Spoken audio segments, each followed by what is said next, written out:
My name is Yuri and I play the cello. I think I've been playing with the WSO about 24 years. For most of my life, yeah, I've wanted to be a musician, certainly since I was in the early teen, but music was something I always connected with right from the very beginning.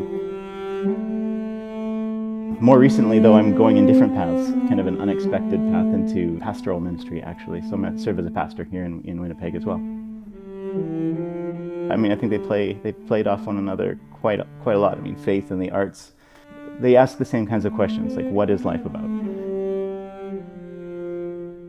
It asks those kinds of questions. What does it mean to be human? What does it, and explicitly asks those kinds of questions, particularly in the time period of the music that we play at the WSO.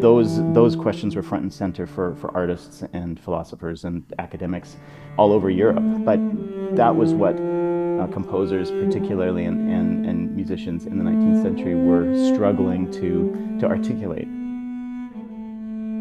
Mendelssohn, great composer Mendelssohn, I mean, he basically said that where words end, that's where music starts.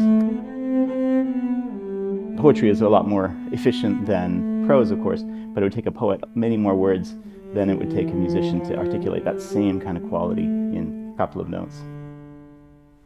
There are certain composers that I especially connect with.